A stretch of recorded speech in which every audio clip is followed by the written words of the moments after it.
Thank you for being here. I have some good news for you. More people are going to make more money in the next few years than have been made in all of human history. In the year 1900, there were 5,000 millionaires in America.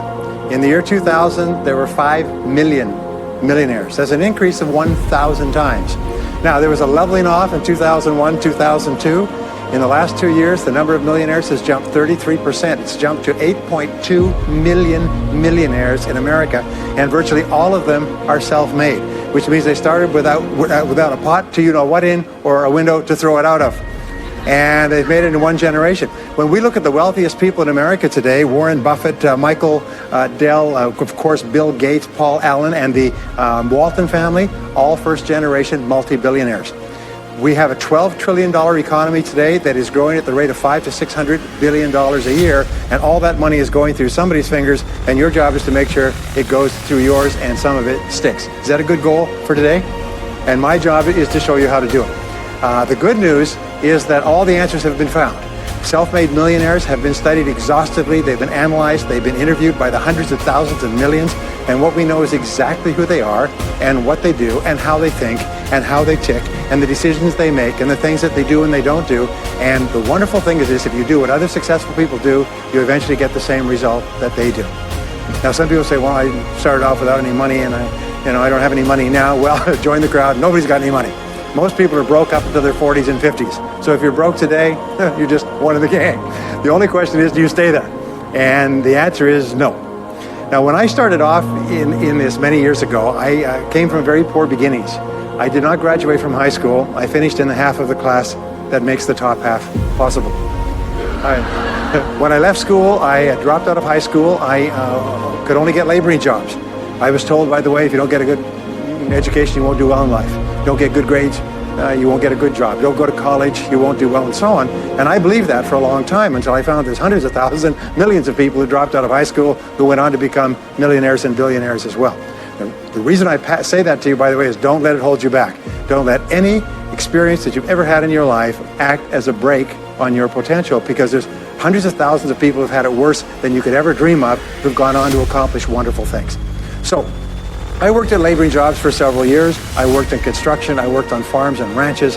I worked in factories putting nuts on bolts hour after hour. And one day, in a state of frustration, I began asking this question: why is it that some people are more successful than others?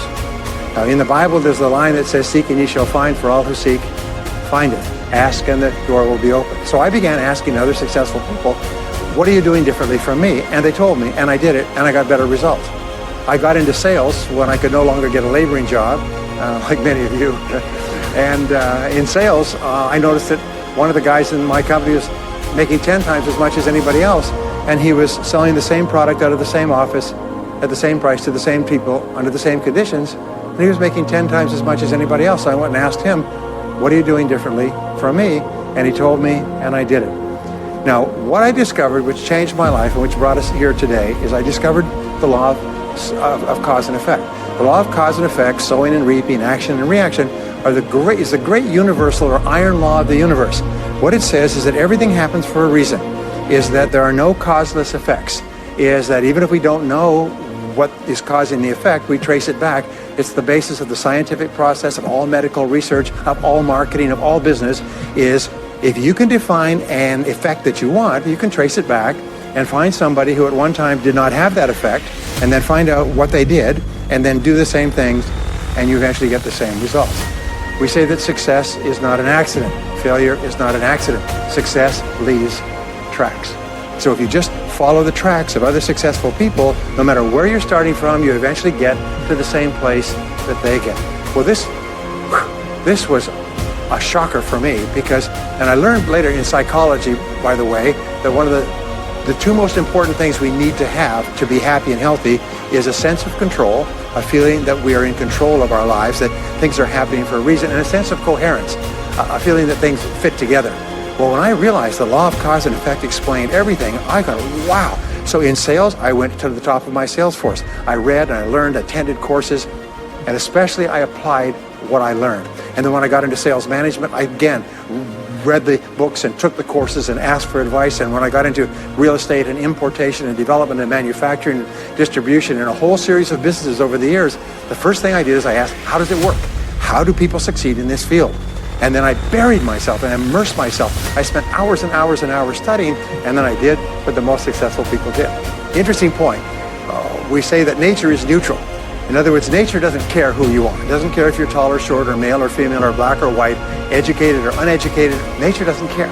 All that nature cares is that you do what successful people do. It's like making a recipe. Nature doesn't care. You follow a recipe. If you follow the recipe exactly, you get the dish. Nature doesn't care who's doing it.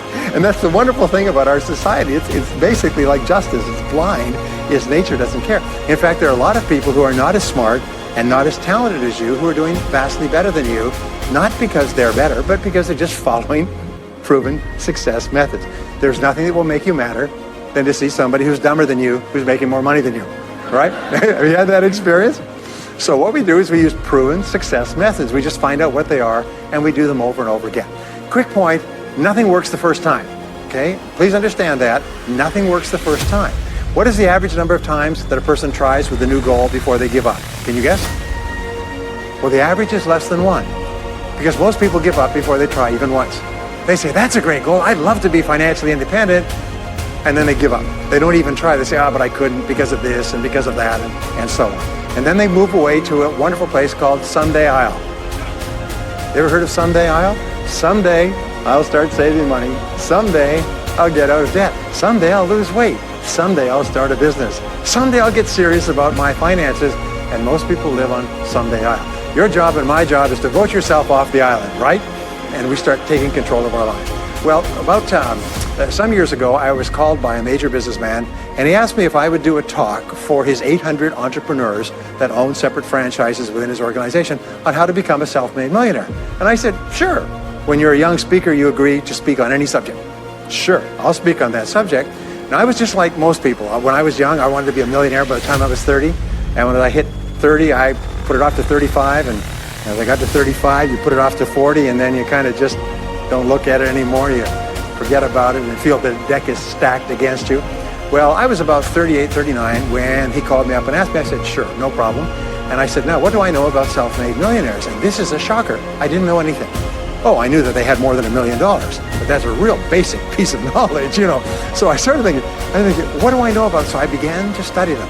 And that's when I found out that they've been studied so thoroughly, is we know everything there is to know about them. They are a source of incredible fascination. And there's 50 years of research. So I began to read the studies and find out where they came from and what they did and how they thought and where they started and the decisions they made and the kind of people they were.